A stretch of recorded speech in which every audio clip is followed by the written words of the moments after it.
আসসালামু আলাইকুম ওয়া রাহমাতুল্লাহি ওয়া বারাকাতুহু। ভাই, দেশ স্বাধীন হয়ে গেছে এই কথাটা যদি আমরা এখনো বলি তাহলে ভুল হবে। দেশ স্বাধীন হইতে না হইতেই আমাদের দেশের মধ্যে এখন লুটপাট শুরু হয়ে গেছে। আজকে একটা ভিডিও দেখে খুবই কষ্ট লাগলো যে মতিঝিলের শাপলা চত্বরে একজন হেফাজত কর্মী এবং একজন স্টুডেন্টের মধ্যে একটা তর্ক বিতর্ক হয়েছে। এখানে আমি দুইটা কথা বলতে চাই। প্রথম কথা হইল যে উলামায়ে কেরাম তারা দেরিতে হইল মাঠে নামছেন এবং তারা অনেকেই শহীদ হয়েছেন। এটা ভুলে গেলে হবে না যে বৈষম্য বিরোধী ছাত্র ভাইয়েরা যে আন্দোলন করছিল সে আন্দোলনে কিন্তু ওলামায়ে কেরাম দেরিতে হইলেও কি হয়েছেন, শরিক হয়েছেন।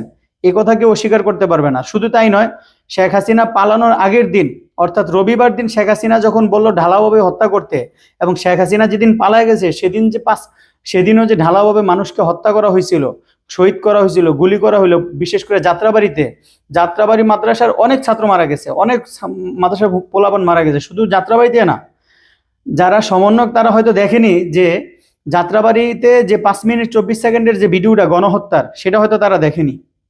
ঠিক আছে, এটা খুবই আফসোসের বিষয় যে আজকে মানে দুই গ্রুপের মধ্যে একটা তর্ক বিতর্ক হয়ে গেল, অথচ সবাই কিন্তু এই আন্দোলনের মধ্যে শরিক ছিল। 2 নম্বর কথা হইলো বৈষম্য বিরোধী ছাত্র আন্দোলনের মধ্যে যারা ডাক দিছে তাদেরকে অসংখ্য ধন্যবাদ যে তাদের ডাকের কারণে, তাদের উসিলায় আমরা একটা স্বৈরশাসককে দেশ থেকে বিতাড়িত করতে পারছি। ঠিক আছে, কিন্তু তারা যদি এটা মনে করে যে শুধু তারা 6 জন সমন্বয়ক ডাক দিছেন এর কারণে শেখ হাসিনা দেশ থেকে পলায় গেছে, এটা কি ভুল হইব না ভাবনাটা? 18 কোটি জনগণ দেশের মধ্যে, এর মধ্যে এমন কোন শ্রেণী আছে যে শ্রেণীটা এই আন্দোলনে যুক্ত হয় নাই? আমরা যারা প্রবাসী, আমরা তো এই মাসের মধ্যে কোনো টাকা পাঠাই নাই দেশের মধ্যে, আমরা তো রেমিটেন্স পাঠাই নাই। আমাদের অবদান কি কম? প্রবাসীদের অবদান তো কোনো দিক থেকে কম নয়। প্রবাসীরা যদি টাকা পাঠাইতো তাহলে দেশের অর্থনৈতিক চাকা সচল থাকতো। দেশের অর্থনৈতিক চাকাকে আমরাই তো বন্ধ করছি। তারপরে হইল ছাত্র আন্দোলনের ভাইরা যদি মনে করেন যে হ্যাঁ আমরা ডাক দিছি, আমরাই দেশ স্বাধীন করছি, তাহলে এটাও ভুল হবে। রিক্সাওয়ালা, ফুচকাওয়ালা, কৃষক থেকে দিনমজুর থেকে শুরু করে, ভিক্ষুক থেকে শুরু করে, টোকাই থেকে শুরু করে এমন কোন শ্রেণী পেশার মানুষ নাই যে এই আন্দোলনকে সফল করার জন্য, ঠিক আছে, কেউ এটার মধ্যে যুক্ত হয় নাই। তাহলে কি সবাই ছাত্র ছিল, সবাই স্টুডেন্ট ছিল, সবাই বৈষম্য বিরোধী ছাত্র আন্দোলনের কি মানে ভার্সিটির ছাত্র ছিল সবাই? এখন যে আপনারা তর্ক বিতর্ক করতেছেন, এখন কেউ কি করতেছে, লুটপাট করতেছে, কেউ তার ক্ষমতার অপব্যবহার এখনই শুরু করছে।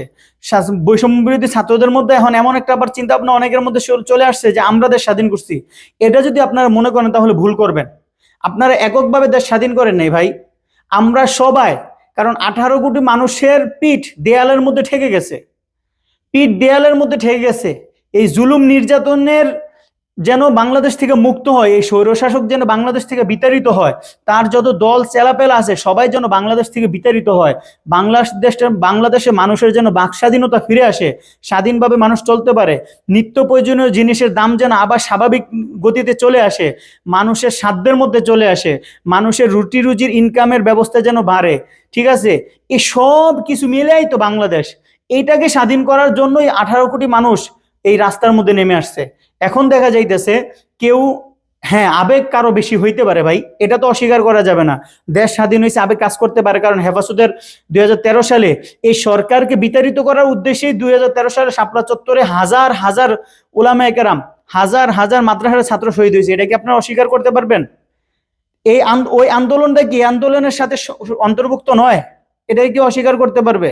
উলামায়ে কেরামের অবদান বাংলাদেশে নাই, এটা কি অস্বীকার করতে পারবে? সবাই ছিল, সর্বস্তরের মানুষ এই আন্দোলনের অংশীদার। এই স্বাধীনতার মুক্তিযুদ্ধ বাংলাদেশে 18 কোটি জনগণ। শুধু এটা যদি কেউ মনে করে যে হ্যাঁ বৈষম্য বিরোধী ছাত্র আন্দোলনই শুধু মুক্তিযুদ্ধ, এটা ভুল হবে। বহু মানুষ শহীদ হয়েছে, কিছু গুটি কয়েকজন শহীদের নাম আমরা জানলে হবে না। এই জন্য যারা শহীদ হয়েছে, যারা আহত হয়েছে সবার তালিকা করতে হবে। গত 53 বছরের ইতিহাসে বাংলাদেশের এই তালিকাটা হয় নাই, এটা যেন এই বর্তমান সময়ে এসে হয়। আর আপনারা আপনাদের যে আবেগটাকে একটু দমায় রাখেন, বিশেষ করে ওলামায়ে কেরাম। কোন জায়গায় কোন চত্বর হবে? তবে এটা ঠিক, বৈষম্য বিরোধী ছাত্র আন্দোলনে যারা শহীদ হয়েছেন তাদের নামে যদি চত্বর হইতে পারে, তাহলে শাপলা চত্বরে কেন শহীদি চত্বর হইতে পারে না? এটাও তো একটা প্রশ্ন। কারণ এখানে তো হাজার হাজার ওলামায়ে কেরাম রক্ত জড়াইছে, শহীদ হয়েছে, এটা তো হইতেই পারে, এটা তো অস্বীকারের কিছু নাই। এখন আপনারা যদি বৈষম্য বিরোধী ছাত্র ভাই যারা আছেন, যারা ওলামায়ে কেরাম আছেন, ঠিক আছে, সবারই একটা আবেগ আছে, আবেগকে কন্ট্রোল করুন। দেশ অন্তর্বর্তীকালীন সরকারের অধীনে যাক, যাওয়ার পরে নির্বাচন হবে। নির্বাচনের মাধ্যমে যখন নতুন সরকার গঠিত হবে, তারপরে আপনাদের যার যত আবদার আছে সকল আবদার পূরণ করবেন।